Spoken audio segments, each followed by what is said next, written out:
Hi there mate, how's it going? It's Benja here, and this is a breakdown and review of 1883 episode 9 titled Racing Clouds. There's a big time jump after episode 8. It is September now, and from Oklahoma the convoy has made its way up north to follow the Oregon Trail. They've made some considerable progress on the trail as well, because James is the convoy's new leader, and instead of treating the immigrants like a bunch of babies, he is making them match the pace he sets. Because of that, when the 9th episode begins, they're somewhere between Fort Laramie and Fort Casper in Wyoming. They are approximately 8 to 10 miles off of Casper because Cookie says that Casper is 6 hours away. The convoy is getting close to the Rocky Mountains, and their plan is to make their way to South Pass because it is the lowest point between the central and southern Rocky Mountains, but that plan has to wait because they come across a Lakota campsite where multiple children and women have been brutally murdered and assaulted by a group of horse thieves. James, Shay, and Thomas take a closer look to assess the situation, which is a massive mistake because they leave their own tracks near the campsite, and Shay eventually recognizes this blunder. So when the Lakota men who went hunting come back to the camp, they will see and follow these tracks, thinking that the Dutton convoy is responsible. As if that wasn't enough, Joseph's wife falls off her horse after it gets bitten by a snake. She is injured and Joseph gets bitten by the snake as he tries to help her, and things get even messier. Colton is on the case. He kills the snake and applies a tourniquet to Joseph's leg to block the blood flow to try and prevent the venom's spread. Colton then cuts and sucks on the bitten area, spitting out Joseph's blood. This is only an initial measure, and both Joseph and his wife have to be taken to Casper because they need doctors. But if the convoy gets on their way without addressing the horse thief problem, they will be hunted down by the Lakota men, so Shay thinks they need to hunt down the thieves, kill them, and take them and the horses back to the husbands. Wade and Colton stay with the convoy while James, Shay, and Thomas go after the thieves, and Elsa wants to join in on the fun as well, but her father doesn't let her. Cookie was lagging behind and he catches up only after the aforementioned trio go after the thieves, and because there isn't anybody there to tell him what is what, Cookie decides to continue riding until he gets to Casper.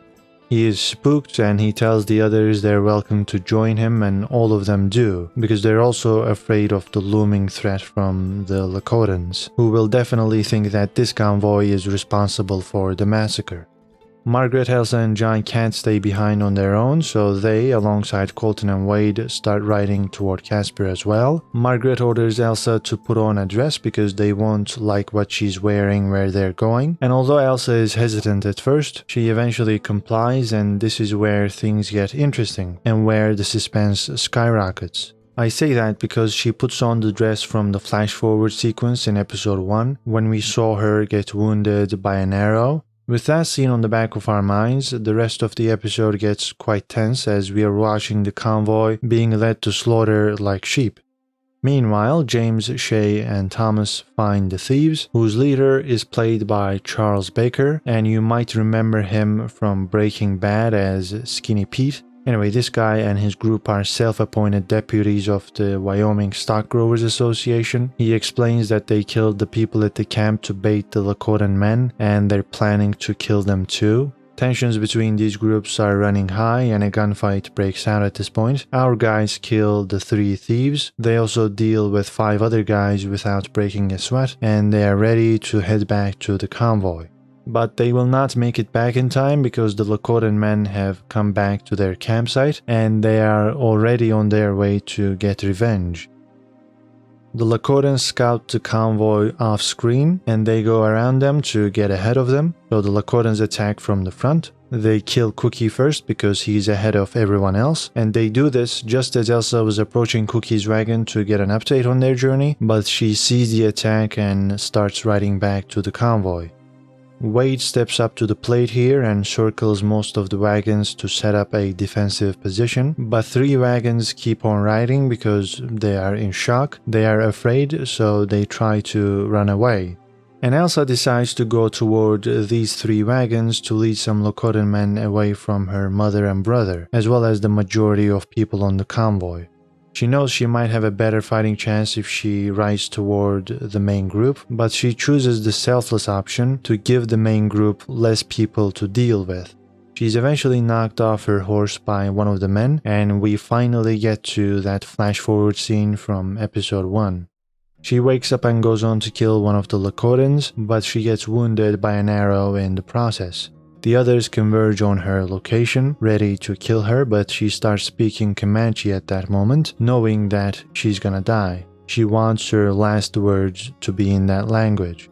You could also argue that she did this in order to give the Lakotans a pause. I personally don't think so. I really think she thought she was gonna die. But nonetheless, the Lakotan leader pauses to ask Elsa why she knows those words. She explains that her Comanche husband taught her, and she also tells them that they didn't attack the camp and that her father is taking care of the men responsible as they speak. After learning about this, the Lakotans leave and they don't kill Elsa. They find James soon afterward because James and company came back to the campsite and saw that the wagons were gone, so they headed out in the convoy's direction, and James explains that they've taken care of the guys responsible. He tells the Lakotans where their horses are, and the Lakotan leader says no more fighting today, as they all go their separate ways. Meanwhile, Colton checks in on the separated group, and a woman is still alive. Though she is wounded, her husband is dead, and she got scalped. So I say she's alive, but she's on borrowed time. Because of that, Colton decides to end her misery and feels horrible for having to do this, but Shay tells him to stand behind his decision because he did what he thought was best. She was gonna suffer for days and then die anyway.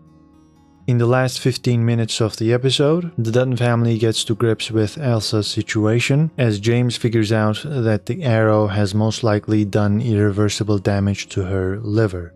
James makes this deduction after observing the arrow, and the color on the arrow suggests that it hit her liver. James and Margaret have an emotional conversation about what to do, and they decide that the best course of action is to let Elsa live the way she's done so far, because the alternative is to go to the doctors who would just dope her up until she can't see straight. They wouldn't be able to fix her, so James argues that there's no point making Elsa's remaining time on this earth completely miserable. He promises Margaret that they'll stop their journey wherever they have to bury Elsa, and they will settle there so that they can visit her grave. And we know from Yellowstone that the Dutton family settles in Montana and sets up their ranch there, and that could be because Elsa dies there and they bury her there. That could be why they don't go all the way to Oregon.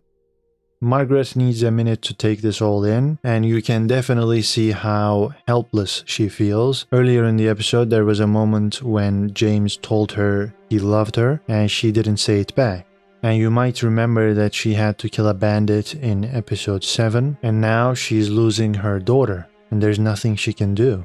They upended their lives in Tennessee for a better future. That was James's dream, but every dream has a cost if you want to make it reality. Elsa reads the situation perfectly the next morning from the way her father and mother are acting, and she's also feeling worse from a physical standpoint, and this is when she realizes she's gonna die. Well, that does it for this recap. What did you think about the penultimate episode of Season 1? Leave your comments down below, like this video if you've enjoyed this breakdown, and subscribe for more movie reviews and TV show breakdowns. That's it for now, take care and see you in the next video.